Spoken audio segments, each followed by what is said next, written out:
विजयगढ़ गांव में इस साल आसमान से मानो आफत बरस रही थी।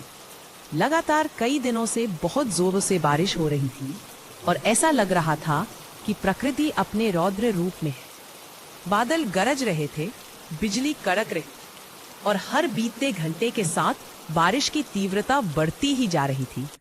गांव वाले दहशत में थे।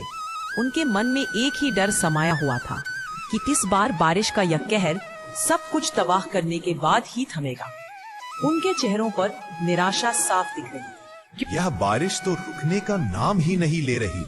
अगर ऐसे ही चलता रहा तो हमारी सारी फसल बर्बाद हो जाएगी। मुझे तो चिंता हो रही है। ये बारिश है कि रुक नहीं रही। घर पे राशन भी खत्म होने वाला है और अगर इस साल खेत भी नष्ट हो गए तो हमें अन्न के दाने के लिए भी तरसना पड़ जाएगा।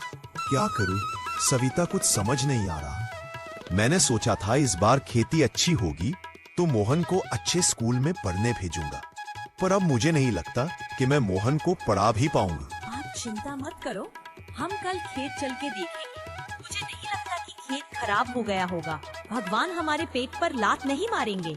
अगली सुबह रामू और सविता अपने खेत को देखने के लिए निकल जाते हैं। सविता देखो, हमारे खेत में तो पानी के सिवा कुछ नहीं दिखाई दे रहा। अब हम क्या खाएंगे? पूरे साल की मेहनत, पूरा खेत बर्बाद हो गया। मैं तुम लोगों का पेट कैसे भरूंगा? है भगवान, ये तूने क्या किया? सविता रामू को हौसला देकर घर चलने को बोलती है। घर जाते जाते भी उनके मन में बस चिंता और निराशा साफ झलक रही थी। सुनिए, आप बिल्कुल चिंता मत करिए। हम कुछ न कुछ समाधान निकाल ही लेंगे। क्यों ना हम मुखिया जी से मदद मांगे, वह हमारी मदद जरूर करेंगे। एक बार मदद मांग कर तो देखो। आपको ऐसे हार नहीं माननी चाहिए। मुझे नहीं लगता कि मुखिया जी हमारी मदद कर पाएंगे, क्योंकि सविता तुम भी जानती हो कि पूरे गांव का यही हाल है। हम सभी एक नाव पर सवार हैं। अरे एक बार उन्हें बता के तो देखो अपनी परेशानी। क्या पता कुछ मदद मिल जाए। मदद मांगने से पहले ही हार मान ले रहे हैं। ठीक है, तुम इतना कह रही हो तो मैं कल सुबह चले जाऊंगा मुखिया जी के पास मदद मांगने, पर मुझे अभी भी नहीं लगता कि वो हमारी कोई मदद कर पाएंगे। अब तो बस ईश्वर ही हमारी मदद कर सकता है, इस बारिश को रोककर। अगली सुबह रामू उदास मन से मुखिया जी के घर जाने के लिए निकल जाता है। उसके चेहरे पर निराशा साफ झलक रही थी और मदद न मिलने का डर थी। मुखिया जी, मुझे आपसे कुछ मदद चाहिए थी। जैसा कि आपको पता ही है कि बारिश ने पूरे गांव का बुरा हाल कर रखा है।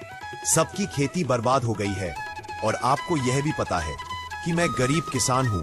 मेरे पास कोई जमा पूंजी नहीं है। मेरे घर में राशन भी खत्म होने वाला है। अगर आप मुझे थोड़े पैसे दे देते तो मैं अपने घर का राशन भरवा लेता।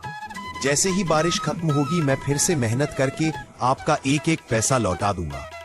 रामू, मुझे पता है तू एक मेहनती किसान है। मुझे ये भी पता है कि तू बहुत गरीब है, लेकिन इस बारिश की वजह से मेरा भी बहुत नुकसान हुआ है, जिसकी वजह से मैं तेरी कोई मदद नहीं कर पाऊंगा।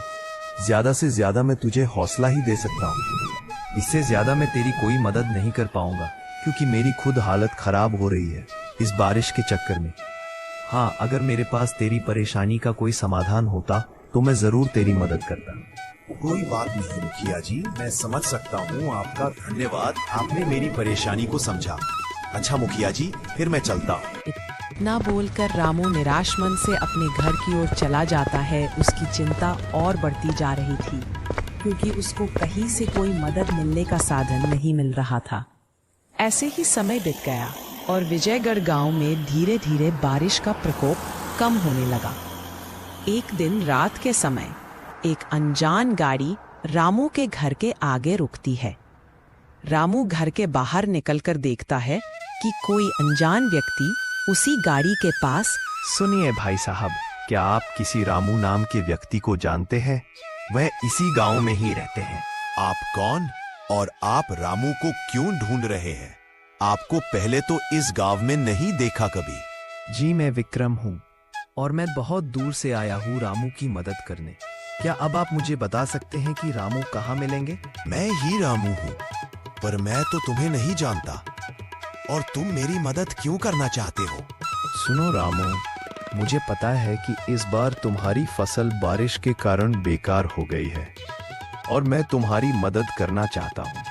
मैं तुम्हें कुछ ऐसे बीज दूंगा जो बारिश, सूख या बाढ़ किसी भी मौसम में, किसी भी हालत में तुम्हारी जमीन पर अच्छी फसल बनकर निकलेंगे। पर इससे तुम्हारा क्या फायदा होगा और मैं कैसे विश्वास मान लूं कि तुम्हारे दिए हुए बीज सही से काम करेंगे?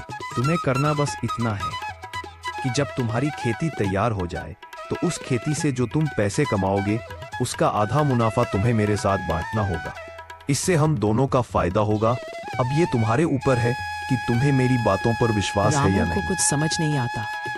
उसके मन में कई सारे सवाल चल रहे थे, पर उसके पास और कोई रास्ता भी नहीं था। तो उसने उसके दिए हुए बीजों को इस्तेमाल करने का सोचा और वह विक्रम से बीज लेकर अपने घर चले जाता है और विक्रम भी रामू को बीज देकर शहर की ओर चला जाता है।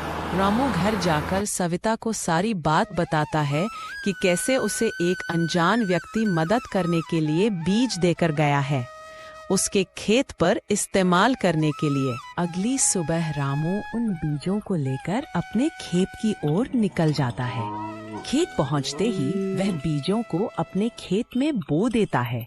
ये सब करते हुए उसके मन में ख्याल आ रहे थे कि आज तक ऐसा कोई बीज नहीं बना जो सूखा, बाढ़, बारिश को झेल सके। पर उसके पास और कोई चारा भी नहीं था, इसलिए वह उन बीजों को अपने खेत में बोने का फैसला ले लेता है। रामू अपने खेत में मेहनत करता रहता है और ऐसे ही समय बीत जाता है और उसकी खेती सचमुच में लहर उठती है। रामू अपनी खेती देखकर बहुत खुश होता है और अपने घर जाकर अपनी पत्नी सविता और अपने बच्चों को खुशखबरी देता है। सविता, मुझे तो विश्वास ही नहीं हो रहा, अपना खेत इतने कम समय में फिर से हरा भरा हो गया। शुक्र है भगवान का जो उन्होंने उस अनजान व्यक्ति को हमारी मदद करने के लिए भेजा। मैंने तो आपसे पहले ही कहा था कि चिंता मत करो, भगवान हम जैसे गरीबों के पेट पर लात नहीं मारेगा। देखा कैसे हमारी मदद करने के लिए ईश्वर ने उस धन्य व्यक्ति को भेजा। फसल कट चुकी थी, वही विक्रम शहर से गांव की ओर आ रहा था, यह देखने के लिए कि रामू की खेती कैसी हुई है। अरे अच्छा हुआ विक्रम तुम आ गए। तुम मुझे अपना पता भी देकर नहीं गए थे कि मैं तुम्हें तुम्हारे मुनाफे का हिस्सा देने आता। चलो अब तुम आ गए हो तो मैं अभी घर से पैसे लेकर आता हूँ तुम्हारे लिए, या तुम भी मेरे साथ चलो, मेरे घर कुछ खा पी भी लेंगे साथ में। अरे नहीं रामू जी, हमें ये पैसा नहीं चाहिए। ये कंपनी सामाजिक भलाई के लिए काम करती है। हम सिर्फ ये जानना चाहते थे कि हमारा नया बीज काम करता है या नहीं। तो आप उस मुनाफे के पैसे को रखिए और अपने बच्चों को पढ़ाइए या उन पैसों का सही जगह पर इस्तेमाल कीजिए। पर विक्रम, तुमने मेरी इतनी मदद करी है, कम से कम मुझे अपना बड़ा भाई समझकर ही मेरे साथ चलो। मेरे घर पर मेरी बीवी और बच्चे तुमसे मिलना चाहते हैं, वह तुम्हारा शुक्रिया करना चाहते हैं। तुमने हमारे बुरे समय में इतनी मदद करी है, इसलिए बस थोड़ी देर के लिए ही हमारे घर चलो। रामू जी, आपकी तरह और भी किसान हैं जिनकी मदद मुझे करनी पड़ती है। मुझे अभी भी बगल वाले गांव में जाना है, किसी श्यामलाल नाम के व्यक्ति को बीज देने। यह हमारी कंपनी का काम है, गरीब तथा लाचार किसानों की मदद करना। रामू विक्रम को कुछ नहीं कहता और उसका शुक्रिया अदा करके उसे जाने देता है। विक्रम वहां से चला जाता है दूसरे गांव की तरफ जाने के लिए।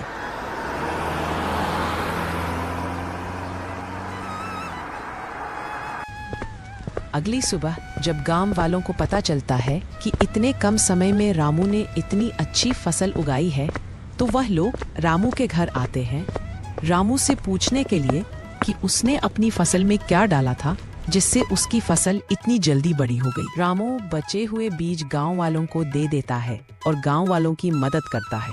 रामू चाहता था कि उसके साथ साथ गांव वालों की भी मदद हो, इसलिए वह उन्हें बीज दे देता है। धीरे धीरे विजयगढ़ गांव फिर से चमक उठता है, सबकी फसलें लहराने लगती हैं। इस कहानी से हमें यह नैतिक शिक्षा मिलती है कि जीवन में मुश्किलों से हार नहीं माननी चाहिए। धैर्य और साहस से काम लेने पर ही नई राह मिलती है। साथ ही जब हम दूसरों की मदद करते हैं तो हमारे लिए भी कोई ना कोई मदद का हाथ आगे आता है।